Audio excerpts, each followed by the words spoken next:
Something had broken inside the Kremlin, not a wall, not a window, but the very spine of the empire itself. A fracture invisible to the eye, yet echoing through the marble corridors where whispers now sound like confessions and fear hangs heavier than air. Dmitry Kozak, one of Vladimir Putin's most trusted architects, the man who designed the legal skeleton of modern Russia, was gone. Not reassigned, not retired, removed. The Kremlin called it a voluntary resignation. But in Moscow, that phrase has always meant something else: disgrace, exile, or worse. Behind that polite fiction lay a brutal truth. The last voice of logic within Putin's circle had been silenced. The Kremlin's thin veneer of reason was gone, stripped away to reveal what remained: raw power, reckless and untamed. Because when the lawyer leaves the room, the soldiers take over. Kozak was no rebel, no dissident. He was something far rarer, a man who understood the machinery of power. Born in Soviet Ukraine, trained in Leningrad's law schools, Kozak was molded by bureaucracy, quiet, loyal, deliberate.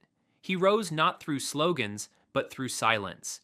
He learned early that in Moscow, words could kill, but the right word, whispered carefully, could alter the course of history. When Putin emerged from the murky politics of St. Petersburg, Kozak followed, not as a politician or general, but as the architect, the man who would give legal form to ambition. He was never one for cameras or speeches. He wrote the scripts that others performed. He could turn an invasion into an act of law, a war crime into a bureaucratic clause. Crimea's annexation? That was his masterpiece. He orchestrated the illusion of legitimacy. Fake referendums, new laws, hastily printed passports, all wrapped in the language of self-determination. Kozak didn't just seize Crimea. He legalized its theft. In Moldova, his so-called peace plan was a trap disguised as diplomacy, a constitutional time bomb meant to keep the country forever chained to Moscow. In Belarus, every integration roadmap, every friendly trade deal bore his fingerprints, a velvet leash masquerading as partnership. He was the empire's legal illusionist, the man who made aggression look like arbitration. But in 2022, his magic failed. As Russia prepared for full-scale invasion, Kozak made the one mistake no one survives in Putin's Russia. He told the truth. He warned that war would destroy everything: Russia's economy, its diplomacy, its reputation. He urged negotiation, law, compromise. But by then, the tanks were already fueled, the missiles already loaded. Putin had chosen war over reason. And from that moment, Kozak's influence began to die. His office was gutted, his staff reassigned, his power dissolved. By 2023, his name had vanished from Kremlin documents altogether. Now it's official. The man who wrote the legal foundation of Putin's empire has been erased from it. But this isn't just a resignation, it's a revelation, a warning of what comes next. Because with Kozak gone, there's no one left to pretend. The Kremlin no longer hides behind laws or diplomacy. The mask has fallen, and beneath it lies only the cold face of military absolutism. For years, Putin's Russia wrapped every act of violence in paperwork. Every invasion had its legal script, every occupation a stamp and signature. That was Kozak's craft, to give chaos the illusion of order. But now, the lawyers have lost. The generals rule. The only question that matters in the Kremlin now is, will it work? Not is it right? Not can we justify it? Just, does it destroy? This is the world of the men from Lubyanka, where power is measured by fear, not reason. If the missile hits, it's justified. If the city burns, it's necessary. If civilians die, it's collateral. And if anyone questions it, they vanish by morning. Kozak once tried to impose limits, however faint, a trace of law, a shadow of order, not out of mercy, but out of foresight. He knew that chaos eventually devours its masters. Now that restraint is gone, and the consequences came swiftly. Hours after his resignation, the skies over Ukraine burned. More than 500 drones and missiles launched in a single day. Cities plunged into darkness. Hospitals and homes turned to ash. Entire families buried under rubble. Even NATO's radar screens trembled as missiles drifted near Poland's border. Inside Moscow, they called it precision work. It wasn't war, it was a declaration. A signal that Russia's new doctrine has no limits, no conscience, no shame. Analysts now call it the bombardment doctrine. It's not about territory, it's about terror. Breaking will, crushing hope. But once again, the Kremlin miscalculated. Ukraine didn't yield. Air defenses roared to life, intercepting wave after wave. Crews worked through the night to restore power.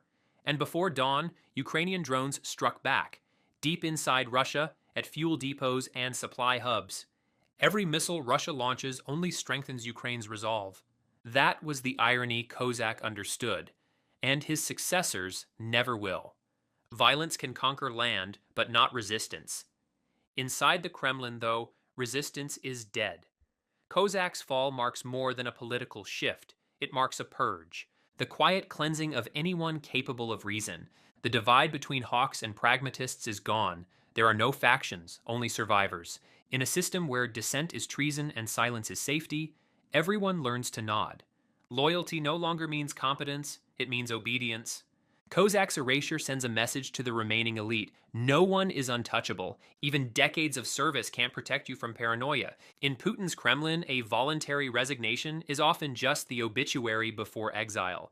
It's how power cleanses itself. One day, you're at the center of history. The next, you're a ghost.